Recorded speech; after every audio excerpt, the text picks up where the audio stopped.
In a way, I could say that this hearing began 22 years ago with the explosion of the gasoline pipeline in Mounds View, Minnesota, just outside my district.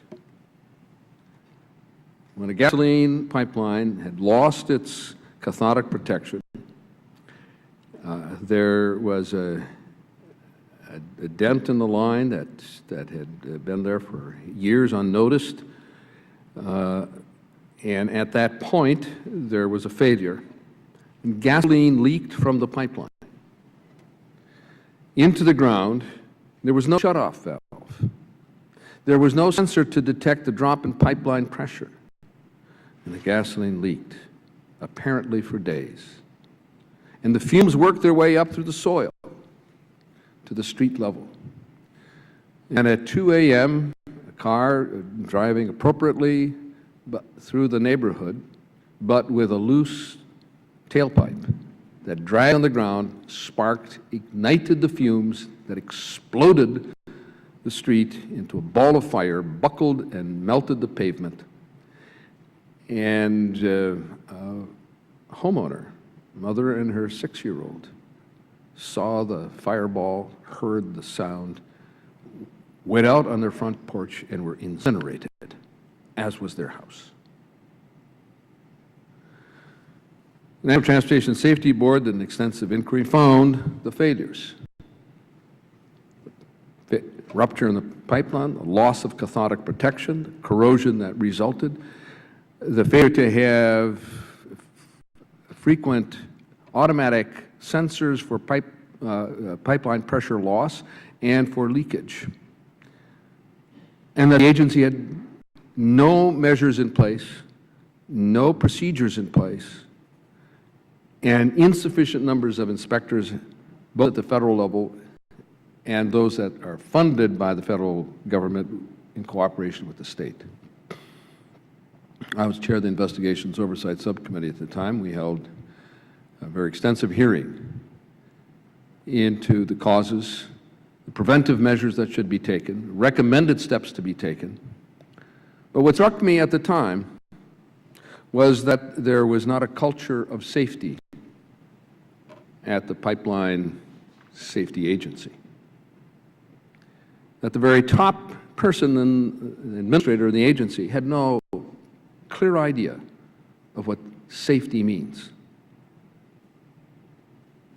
Even though we provided, I moved legislation or amendment in our Surface Transportation Authorizing Subcommittee to create additional positions for inspection, for inspectors at the federal and state level, and they were funded. But over time, the attention was lost, and the agency continued to operate in what I can only describe today as a deteriorated condition of public vigilance. Safety is not a one-time snapshot. Safety is continuing vigilance. I lived it personally when I worked in the mines, when I was going through college, when I worked in a concrete ready-mix concrete block factory. I worked on construction zones, street and highway construction. It's a matter of mindset, of safety, and of vigilance. And this agency has lost its way. And along the way has developed a very cozy relationship with the industry it regulates. The Oversight and Investigations role and heritage of this committee goes back to 1959, when then Speaker Sam Rayburn asked my predecessor over there in the portrait in the corner, John Blotnick, to chair the Special Investigating Committee on the Federal Aid Highway Program to uncover waste, fraud, abuse, and as it turned out, criminal activity in the early days of construction of the interstate highway system.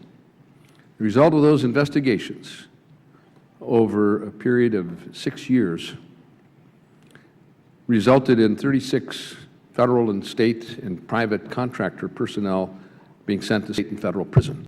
Some of them are still there. At the beginning of those investigations, no state had internal audit and review procedures in its highway program. As a result of those investigations, every state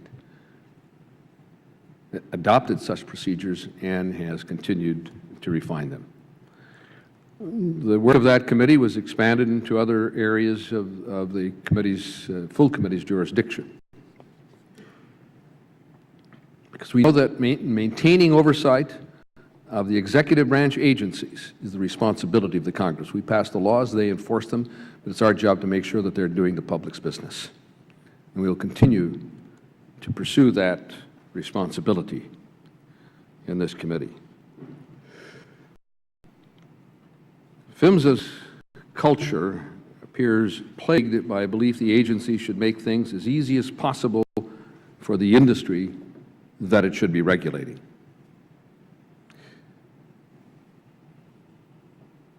I have asked the staff since the time we regained the majority to take a special, careful, thorough review of this agency based on my previous experience that I've already described.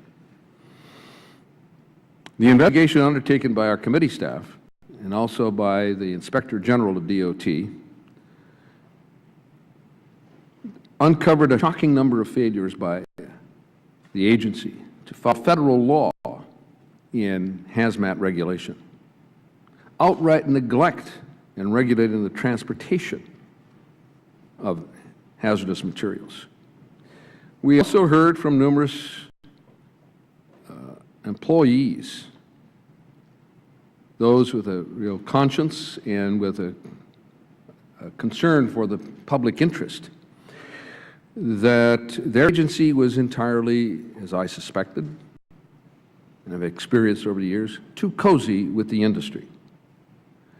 This is a theme we've uncovered in previous investigations. In our Coast Guard hearing, where there was a similar relationship between the Coast Guard and Lockheed Martin, who were told to self-regulate.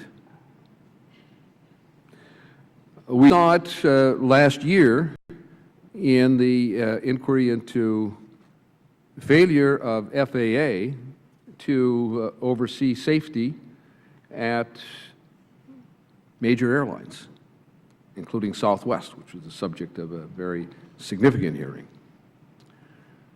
Again, the FAA inspector staff was told that the industry is our customer. Safety is not a customer relationship. It's an arm's length relationship. And if the FAA treats an airline as the customer and the customer isn't satisfied with the oversight service they're getting, then they can ask for changes. And they did. And the principal maintenance inspector was pulled from the Southwest ticket. Just as similar actions occurred at the Coast Guard. Well, the result of our Coast Guard hearings and inquiry and of the Inspector General's very thorough work, we have passed legislation that will change those practices at Coast Guard. And the Coast Guard itself has instituted changes. Similarly at FAA, we have moved legislation to change the way safety is conducted and taken out the customer service initiative. There's no place in safety. It doesn't mean that there should be an adversarial relationship, but it does mean there must be an arm's length relationship between the regulated and the regulators. What we found is that Phmsa almost never turns down a request from industry for a special permit. A special permit is an exemption from regulations to carry hazardous material that normally would be prohibited by federal regulation. This raises the issue, and I'll ask the Inspector General and the Undersecretary to address the question of why there should continue to be rule by exception. why there should be special permit, and why shouldn't there be a permitting structure to govern this matter rather than each case be considered. 5,000 such applications in a 2-year period, and less than 2% were denied. Saying there's a cozy relationship with industry is an understatement. Phmsa never performs fitness reviews, although required to do so, and it does not review the safety record or the enforcement record of applicants for special permits, and that is required by federal regulations. They are defying their own regulations. They have no idea in this agency where the special permits are being used. If you don't know where you issue the special permit and you don't know where they're being used, then you're not, it's virtually impossible to monitor and enforce those permits. Furthermore, the records are in appalling conditions. In the vast majority of special permit applications our committee staff and I reviewed, there was no safety analysis. There was no justification in the approval records. The agency relies almost entirely on self-certification by the applicant. That is the formula for failure, as we saw in the Coast Guard and the FAA inquiries. Further, the agency grants special permits to industry trade associations, which then can distribute those permits to any of its members. Those trade associations are not safety agencies. They're advocacy groups. They're perfectly legal, but they're not safety responsibility agencies. This practice defies common sense. There is no way to hold a trade association accountable under the law, and often Phmsa, in response to our questions, has no idea who's using a particular special permit. Furthermore, they operate all by themselves, Phmsa. They do not coordinate with other they don't coordinate with FAA, with the Federal Railroad Administration, with Federal Motor Carrier Safety Administration, all of whom have safety responsibilities. There are cases where those regulatory agencies were opposed to granting of exceptions, and yet they were ignored. Phmsa also issues approvals and permits to agents of foreign governments without any evaluation of the fitness of the foreign company. On July 4, 2009, this year, 4 people were killed in North Carolina when a truck loaded with Chinese fireworks exploded. Phmsa was unable to provide critical documentation on this permit. They often ignore the concerns of their own enforcement personnel. Numerous of the staff told our committee investigators that their warning and advisories have repeatedly been ignored by senior management. A senior manager told our committee investigators, "I take enforcement personnel views with a grain of salt." That is reprehensible. This agency needs a house cleaning. Phmsa itself admits that 60 to 90% of hazmat accidents go unreported, and the agency has no data-driven base. There was a universal view expressed within the agency that their data is inaccurate, incomplete, and virtually useless.